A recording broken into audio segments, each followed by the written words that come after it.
Good day, everyone. Today we welcome to the show Mr. James Staake, the owner of Your American Flag Store. He is an American flag maker whose 6-year-old son sparked this small business idea and ended up being attacked by big tech, by being debanked by PayPal, and deplatformed by Facebook and Shopify.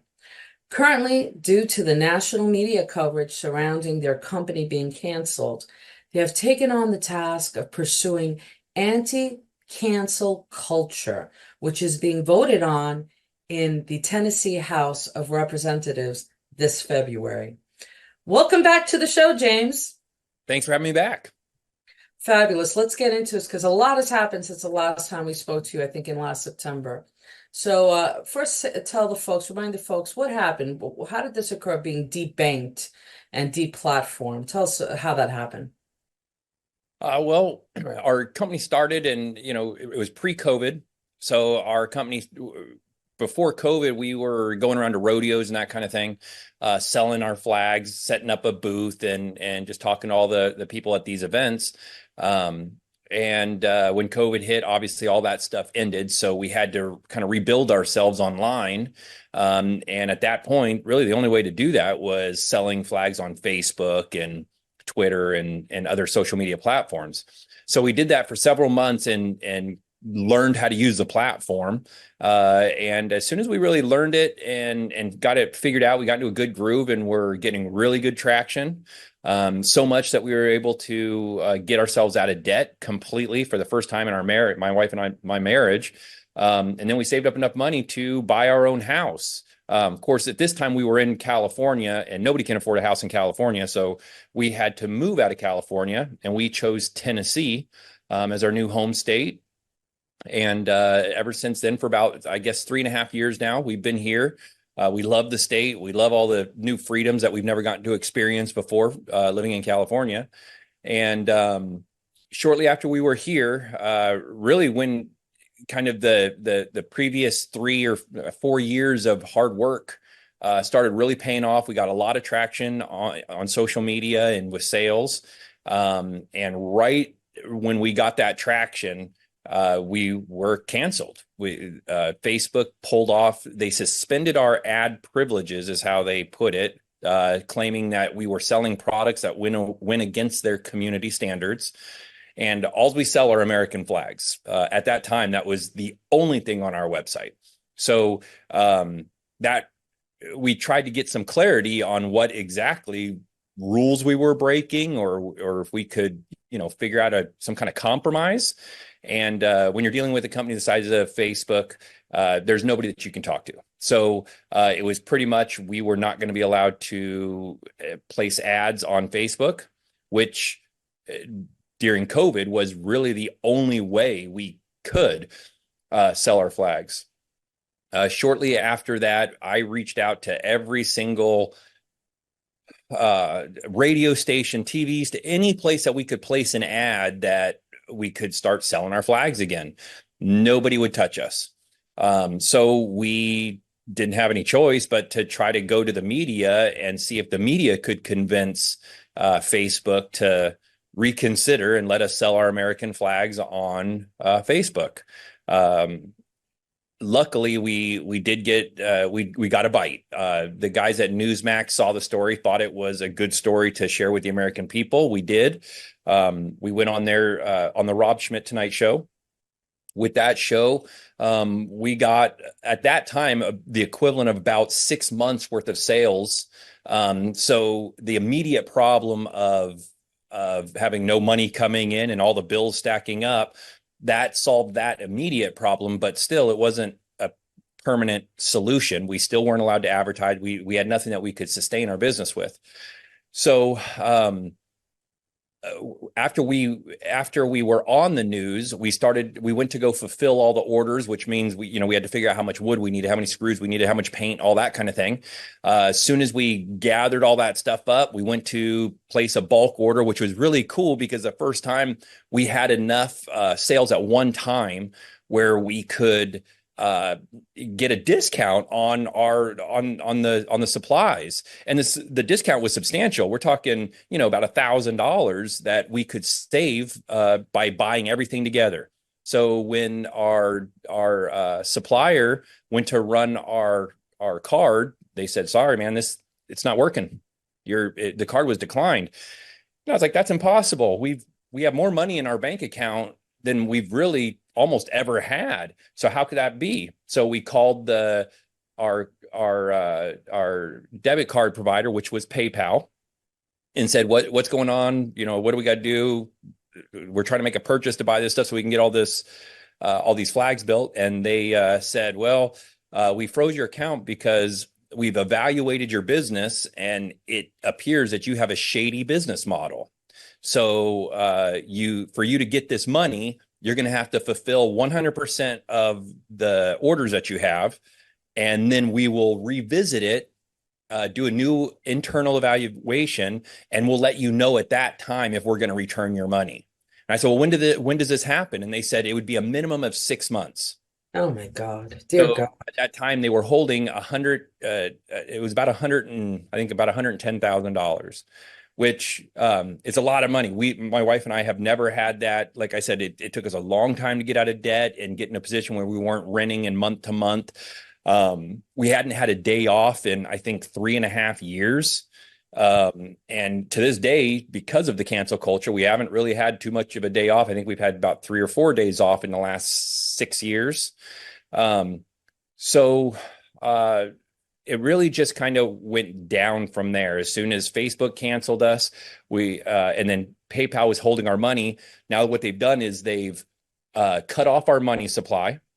They've cut off any future sales or any hope of having more money coming in.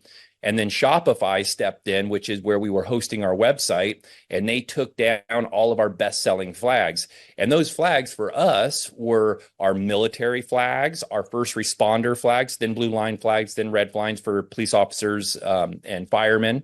They also took down our Christian cross flag. Was one of our best-selling flags. It's a flag that we cut out a cross out of the flag, and we put a light behind the flag so that a white light shines through the cross, and then we customize the flag with the customer's favorite Bible verse. Facebook said that flag went against their community standards. Oh. So by taking off our ability to advertise, cutting off our current money, and then cutting off future money, and then taking flags off of our website that were our best-selling products, they literally crushed our business. We had no way of paying bills. We had no way of selling anything. So we were pretty much looking at bankruptcy.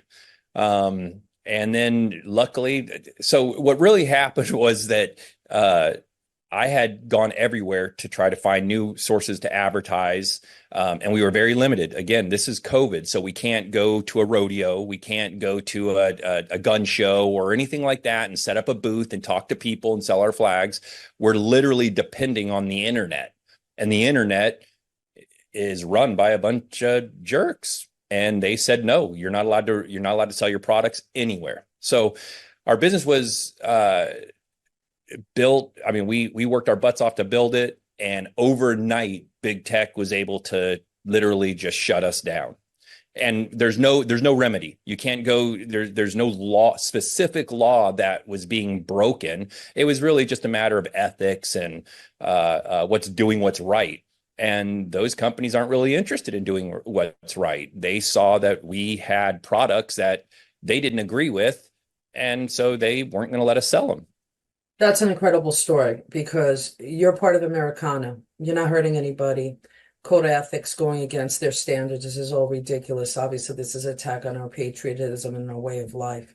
So tell me, how did you beat them to the punch? How did you move on? And what are you involved with right now?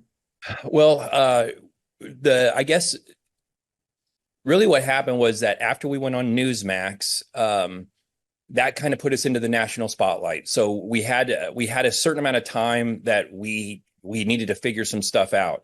So what I started doing was just contacting, uh, actually using social media we obviously we couldn't advertise, but we were allowed to send private messages to people. So I started looking up any news reporters, any news outlets, any producers, bookers, anything, anywhere that would let us tell our story. And luckily, Newsmax has been great. They picked up our story, and every time there's a new development, I give them a call and they say, okay, let's get you on and talk about this new development. Fox News has also been very, very helpful. They actually were a huge part of what brought PayPal to their senses and gave us back our money. We went on Fox and Friends and more or less just pleaded with PayPal to just get out of our life, let us run our business. We won't work with you anymore. You don't have to work with us anymore. Just cut us loose. Let us go about our business. And this is an interesting thing. When this happened, this went on for about 11 months where we were arguing with them, trying to get them to come to their senses. We actually made contact with Harmeet Dillon at the Center for American Liberty. She got involved and started negotiating for us, but they really were they were dragging their feet. Even with Harmeet and all of her resources, they were dragging their feet. So eventually, really what it came down to, where the turning point, it's really hard for me to put my finger on it, but the actual, my wife and I have thought about it many times, like at what point did the tide turn in our favor? Well, as I mentioned, I was going around everywhere I could, making every phone call, sending out emails, messages on social media, anything that I could do. Nothing was really working. So out of I guess desperation, which I shouldn't be desperate, but that we had nowhere else to go. And unfortunately, the last place I turned was probably the first place I should have turned. I left the shop completely defeated, went up to, this is about 10 o'clock at night, went up, saw that my wife was in bed.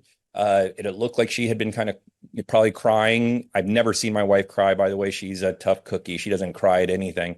Only when our kids were born, that was it. So when I walked in there and saw her, and she kind of rolled over and was hiding it from me, she didn't want to put the extra stress on me that, she was feeling. But it was obvious. So I asked her, and this is the first time. She and I have always been religious, but we've been very private about our faith, even with each other. I mean, we'd pray, but we never really prayed together. So I asked her to get on our knees at the foot of our bed together, and we just prayed for a solution. And part of that was we asked God to just, if the flag store was kind of a means to an end, it was meant to get us out of California, get our family a new start. And if that's what this business was for, then great. God, just send me a sign. Send me a sign that that's what it was. And then Ginger can go back to her previous job. I could go back to my previous job, and we'd be fine. But if this was the mission that God had created for us, this was the path that we were supposed to walk, give me a sign. We'll stay in the fight until the bitter end. I just needed a sign of which way to go. I didn't want to lose everything in fighting a fight that couldn't be won. So if God would just send me a sign, we'll stay in the fight. Right at the next morning, when we said that prayer together, that's when Newsmax called us back and said, not only are we going to have you on the news tomorrow, but we're in it for the long haul. We want to take this story. We want to follow you along the entire journey.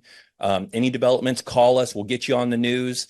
So over the last 2.5 years, we have been fighting big tech, trying to get them to come to their senses, using our lawyers to just try to talk some sense into them and say, hey, look, this is what happened when you guys did this.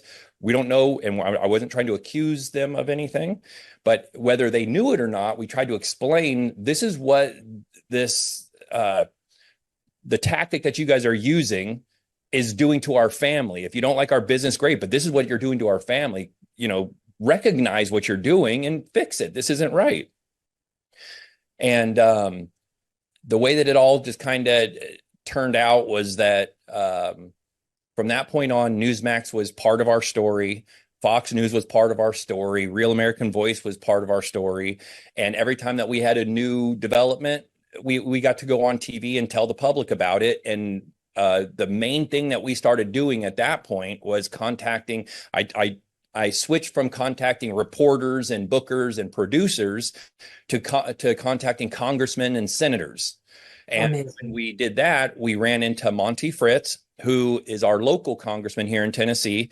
He actually came out to our house several times to pray with us, to talk with us, to encourage us, to tell us what he's doing in legislatively that could help us. And he found some very, very unique areas in the Tennessee state constitution where he could make very small amendments that would make it to where PayPal could not do what they were doing. And we have a bill.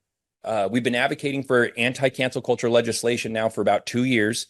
And this month in February, we have a bill in the House in Tennessee, HB 846, that will make what PayPal did to us illegal.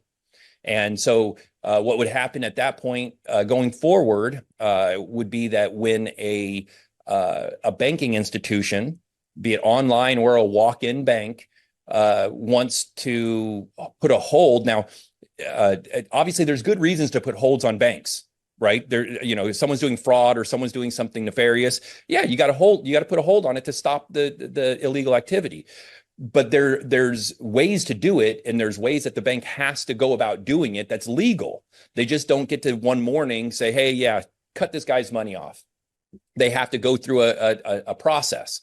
So what this bill in Tennessee is going to do is make it to where these banking institutions,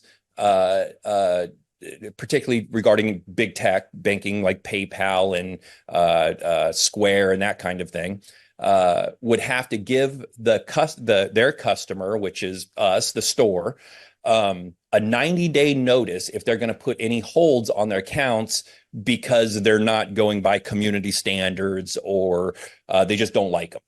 They don't have, I mean, obviously we can't force people to do business with us. That's not right. And most people wouldn't want to do business with someone that doesn't want to do business with them. So we're not trying to force anybody to do business with us. We just want to be treated fair, and that if someone doesn't want to do business with us, give us a 90-day notice that you just don't like our business model or our products or whatever. And could you please take your business elsewhere?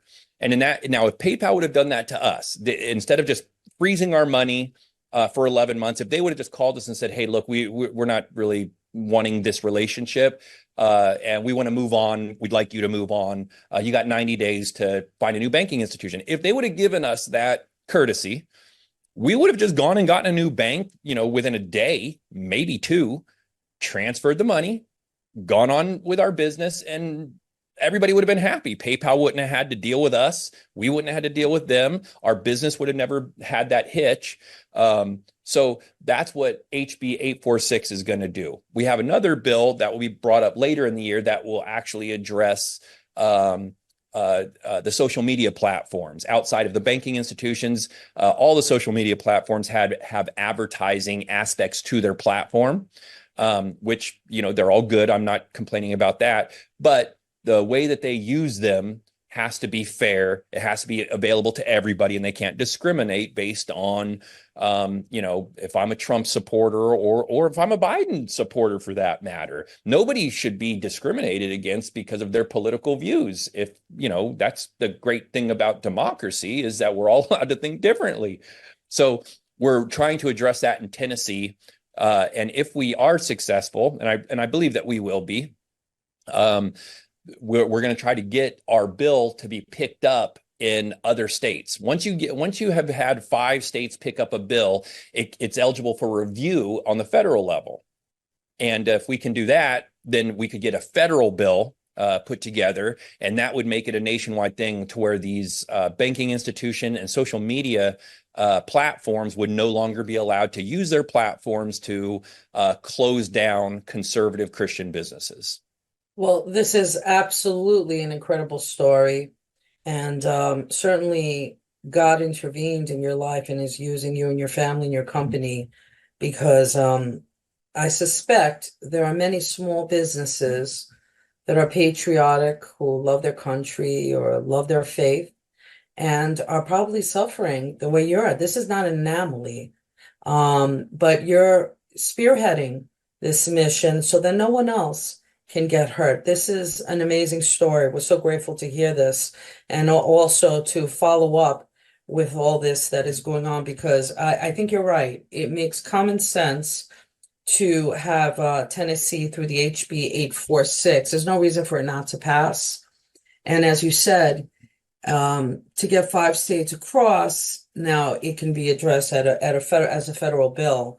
So we look forward to hearing all that and watching the success because certainly God is at work. So how, it brings me to ask this question. How do we end the cancel war? I mean, is this the example?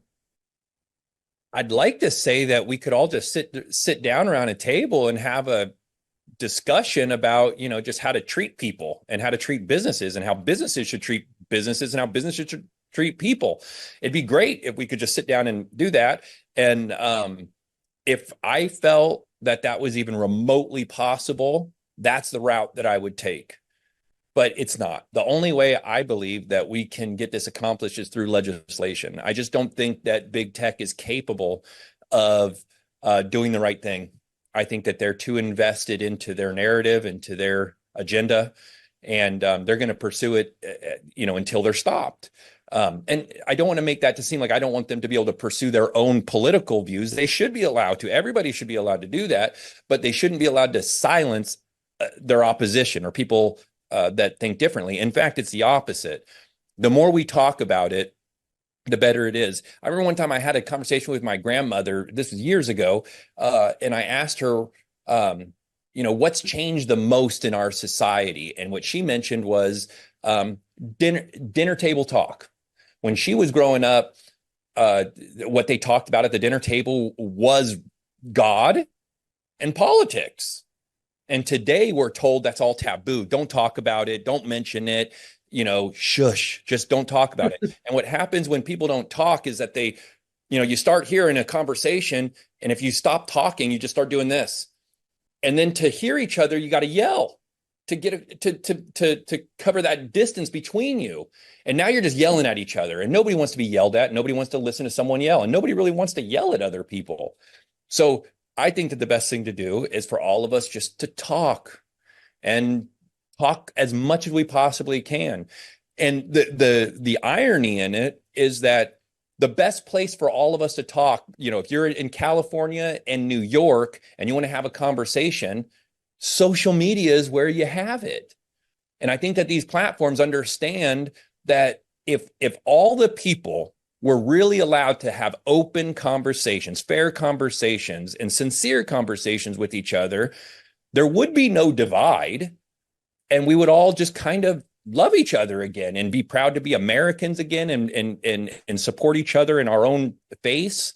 But when social media in the last, I don't know, maybe 10 years has become the place where people are talking. Now, when those places that people are talking are now controlled and you're not allowed to talk about this and you're not allowed to talk about that, that inherently is going to create a divide. And with that divide comes animosity and a lack of trust and civility. And then everything just falls apart. I think most of our listeners understand this because many of us have been blocked from time to time Yeah. with outrageous reasons that you can't even defend oneself.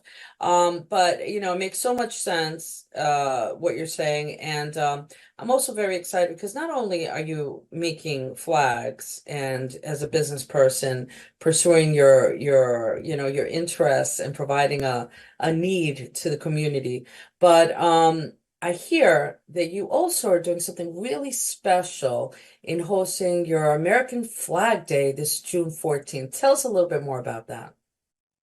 Well, the first year that we were canceled, as a protest, the first year we were canceled, we came from California where there's a lot of rules and laws and you're not allowed to have a lot of fun. You're hardly even free. We get to Tennessee and I'm driving down the highway here and I see this huge warehouse that says fireworks for sale. So I go in there and I ask the guy, do you need a license to buy this stuff? And he's like, no, you don't need a license to buy this. And then I'm starting to notice like they're like 300-foot explosion and all this stuff. And I was like, wait a minute, I can buy that? And he's like, yeah, you can buy it. And I was like, and I can light it off? And yeah, you can light it off. I'd never even thought that that kind of freedom was even legal here in America. That where you're supposed to be free. But I grew up in California, and if I'm being completely honest, California is mostly a tinderbox. I'm not going to get into why. It's the government not managing the forestry properly and that kind of thing. But that's a whole nother topic. But fireworks are very dangerous in California. And here in Tennessee, they're very proud with how we celebrate our freedoms. And that day, out of the blue, I spent, I don't know, a few $100s on fireworks. We brought them back to the property here, and we waited till 4th of July. And as a protest, we celebrated for the first time in our lives 4th of July the way that it was supposed to be. We lit off fireworks and had a great time. The kids absolutely loved it. Our neighbors loved it. So from that, we started doing it every year. So the last 3 years, we've had a 4th of July party where we invite all of our customers nationwide, our local community, and a lot of the people who have helped us kind of make it through the cancel culture ordeal. However, 4th of July, there's a lot of things going on in this country. So it's very difficult to get anybody to help us out and to get people to come because everyone, I'm sure your family has a place that they spend 4th of July, and it's very hard to get people to break away from their 4th of July traditions. So Greg Knoll, which you obviously know, he came to our property to help us kind of brainstorm how we could make that event better. And in that discussion, we had about 8 of us here. It was mentioned, hey, why don't you move it from 4th of July over to Flag Day? Okay, when's Flag Day? Well, Flag Day is June 14th. It's 21 days before 4th of July. What's going on Flag Day? Nothing. Well, why is nothing happening on the U.S. Flag Day? Why aren't people celebrating it almost like 4th of July? So we decided to start this year with having a new day where we celebrate America, our freedom, and we're going to focus on the flag, which makes sense for our business. So this June 14th, we're going to have our very first Flag Day event, where we're going to do the same thing. We're going to invite all of our customers, our local community, all the people that have been involved in helping us get through our cancel culture ordeal. And we're going to put on a show. We're going to have a fireworks show. We're working with some local musicians that they're going to be playing music. We have a guy that he makes barbecue that is absolutely nuts. He should open up his own restaurant, but it's just a hobby. This guy is just a normal guy, but he built a barbecue that he pulls behind his truck. And it's not a business. He just likes to barbecue. So, he came here last year and made food for everyone. So he's going to be here. We're going to have a couple speakers. I'm hoping Justin is going to come, and we'll kind of give the same kind of inspirational talk to our guests as he does at the Rod of Iron Freedom Fest in Pennsylvania. And we're just going to call together a bunch of like-minded patriots that want to celebrate the day and really take a deep dive into what our flag really means. And the other part of the day, really, to be honest with you, is going to be networking. We feel that if we get a bunch of these like-minded people all in one place where everyone can start exchanging contacts and figuring out what each other's doing, all of us can help each other. I mean, even if it's just me telling a friend about, Car Arms or whatever, whoever's here helping us out, we want to be able to share these like-minded patriots with everyone that we know and encourage all these people to shop at these businesses. Well, this is very exciting. So make sure you hold a spot for 4 because my husband and my girls, we're coming. We're going to celebrate Absolutely. with you guys. We're going to come straight from Pennsylvania. So we look forward to sharing in the festivities. I know we got to wrap it up. We're running out of time, but I also heard that you have new products coming out in 2024 related to Christian and patriotical themed art. We're excited to see it. Where can the folks go to your website, or where can they go to view your products, lend their support, and purchase some great artwork? They can go to youramericanflagstore.com. Right now, we've got about about 5 or 6 new products that we've released in January. And throughout the year, we're going to be releasing a whole lot more. Up until now, we've just done wood American flags. Ours are very unique. I mean, there's a bunch of guys that are doing it, and all of their flags are great. I'm not going to knock anybody. You know, the American flag is perfect, great, no matter who makes it.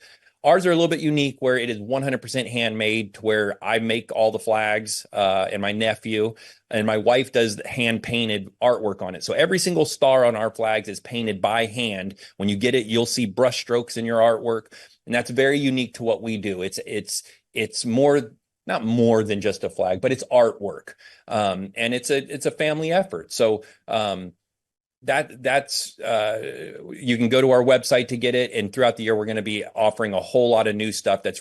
Everything that they tried to cancel, we're going to do tenfold. Amen. Amen. Thank you, James Staake, for fighting the good fight and sharing the pushback that patriots face today. Please keep us posted on the progress of your battle, because it really does affect all of us. Please give a big hug to your precious and brilliant son as well. We look forward to seeing you on June 14th. Be well, my brother. Thank you so much.